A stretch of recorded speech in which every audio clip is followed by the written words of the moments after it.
เจ้าสบายดีและสำหรับวิดีโอนี้ข้าพเจ้าก็จะมาเว้าเกี่ยวกับประเภทและรูปแบบของวิดีโอเพื่อการศึกษาเอามาฮู้นำกันว่ามันมีรูปแบบใดเด้ที่เราจะผลิตขึ้นมาเพื่อสร้างความหลากหลายในการสร้างสื่อการเรียนการสอนให้น่าชมน่าเบิ่งหลายขึ้นสำหรับรูปแบบตัวทำบิดก็คือรูปแบบเว้าคนเดียวสำหรับรายการนี้ส่วนหลายจะมีภาพประกอบทั้งภาพนิ่งภาพเคลื่อนไหวและแอนิเมชันเพื่อบ่ให้เห็นหน้าผู้เว้าอยู่ตลอดเวลาผู้ที่จะบรรยายต้องเป็นผู้ที่มีความสามารถและความเชี่ยวชาญในด้านเนื้อหาที่จะเว้าถึงเพื่อให้ดึงดูดผู้ชมและอันนี้ก็ถือว่าเป็นรูปแบบเว้าคนเดียวที่ควรระวัง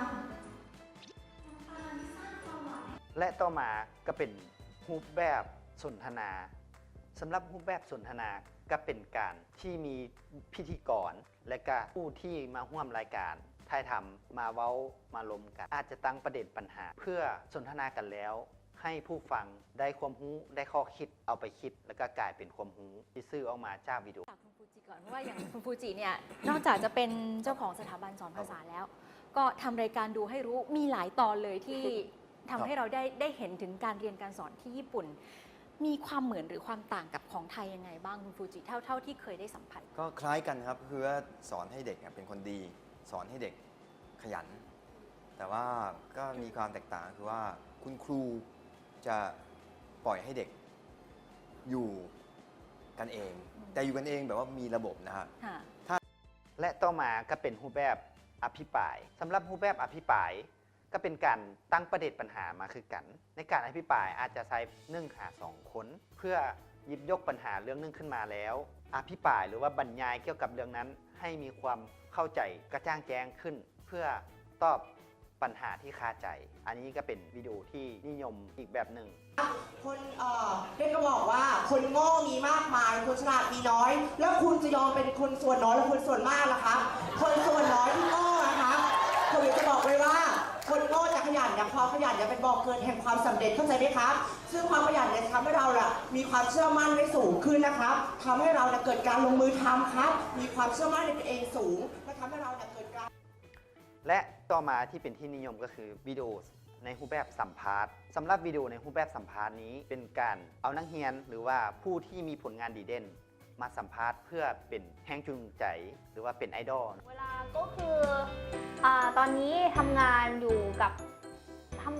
นักวิจัยค่ะเราทำงานเป็นผู้ช่วยนักวิจัยแล้วก็ก่อนที่เราจะมาเรียนเราก็ตกลงกับเจ้านายว่าเราจะต้องมีเวลาทำงานแล้วก็เวลาเรียนด้วยเจ้านายก็เข้าใจค่ะแล้วก็อนุญาตให้มาเรียนได้และต่อมาก็เป็นรูปแบบเกมหรือตอบปัญหาสำหรับตัวนี้ก็ถือว่าเป็นที่นิยมในปัจจุบันสำหรับเกมหรือตอบปัญหานี้อาจจะเป็นการจัดกิจกรรมให้นักเรียนแล้วให้นักปฏิบัติตามเกมที่ได้ตั้งขึ้นนั้นและก็มีการถ่ายทำเพื่อเป็นแนวทางสำหรับให้นักเรียนได้เกิดข้อคิดและก็มีความเพลิดเพลินมีความสนุกสนานในการเล่นเกมยังไม่ขึ้นเลยไอ้อีกนิดนึงอย่าเพิ่งใส่เลยขึ้นแล้วซื้ออะไรอีกคะเขือเทศ5 ขีดปล่อยลูกเต๋าและทำภารกิจตามฐานช่องต่างๆมีความสนุกอยากที่จะทำภารกิจนักเรียนได้รับความรู้จากภารกิจในช่องนั้นๆค่ะ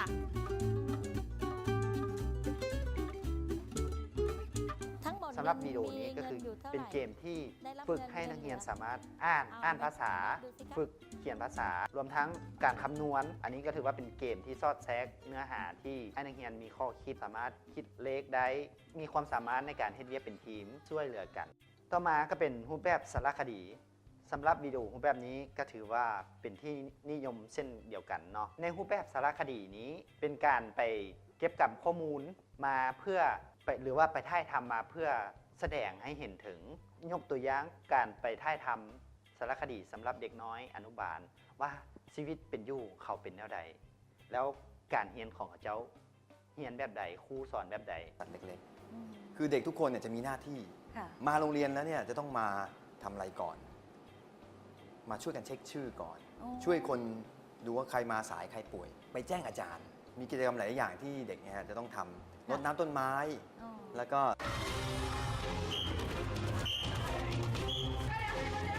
นัก เซอรี่ที่ฝึกวินัยและความแข็งแกร่งอย่างเข้มข้น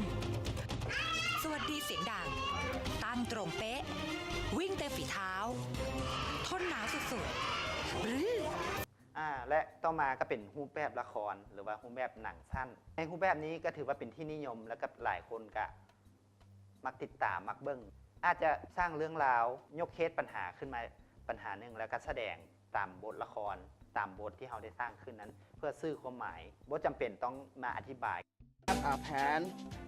I have a apple apple pen เฮ้ยทำไมเราเก่งขนาดนี้วะพี่ทำอะไรอยู่อ่ะ นี่ไงกำลังติวภาษาอังกฤษดูนี่ไง มีอะไร พี่รู้ไหมไอเด็กใหม่มันแย่งความใจสาวๆพี่ไปหมดแล้ว ไม่ได้การแล้ว เราต้องหาวิธีกำจัดมัน และต่อมาก็เป็นวิดีโอในรูปแบบสาธิตวิดีโอในรูปแบบสาธิตก็ถือว่าเป็นที่นิยมเช่นเดียวกัน เพราะว่าในวิดีโอนี้จะแสดงผลการทดลองหรือว่าขั้นตอนในการกระทำยกตัวอย่างอาจจะมีการสาธิตในการทดลองเคมี หรือว่าสาธิตในการเฮ็ดเครื่องประดิษฐ์บางอย่างขึ้นมา โดยเวลาเขาสอนอยู่ในห้องอาจจะมีเพียงแต่คำเว้าแต่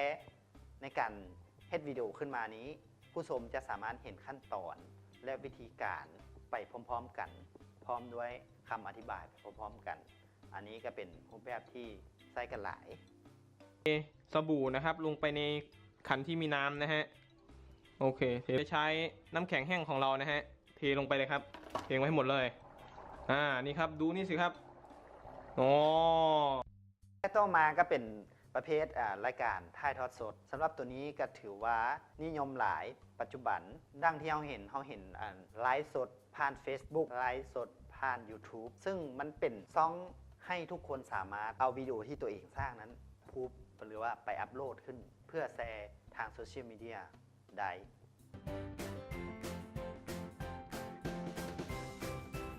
ที่เราเห็นกันตลอดก็คือการไลฟ์สดขายเครื่องทางออนไลน์และต่อมาในรูปแบบข่าวสำหรับในรูปแบบข่าวดังที่เราเห็นในวงการการศึกษาของเขาก็มีศูนย์โฆษณาข่าวสารและการสื่อสารการศึกษาและกีฬาก็เพิ่นเฮ็ดท้องที่เผยแพร่ว่า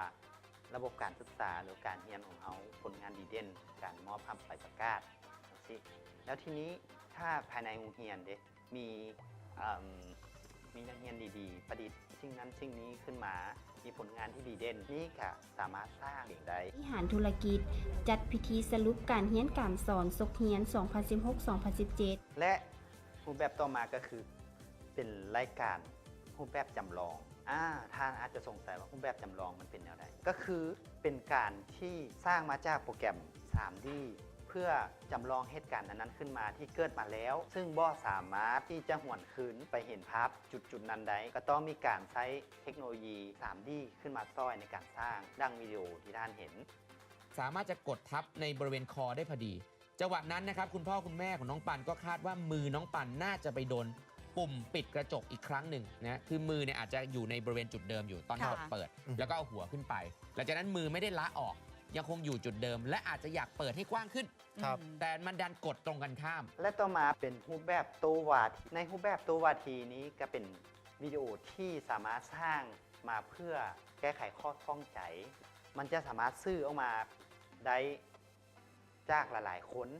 ที่ให้เหตุและผลของตัวผู้เว้าที่มาโตวัดก็จะพูดเกี่ยวกับของยติที่ว่าอกหักดีกว่านะครับการที่เราจะอกหักได้เราก็ต้องมีทั้งความรัก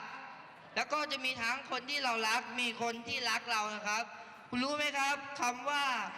ความรักนะครับให้นิยามไว้ในพจนานุกรมฉบับและตัวสุดท้ายก็คือรายการวาไรตี้โชว์สำหรับรายการนี้ก็เป็นรายการที่ให้คนชม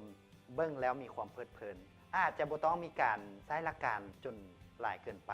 จนเฮ็ดให้มีความรู้สึกว่ามันน่าเบื่อแต่จะเฮ็ดในรูปแบบตลกแต่ให้มีความเพลิดเพลินและก็ได้ความรู้ไปนำ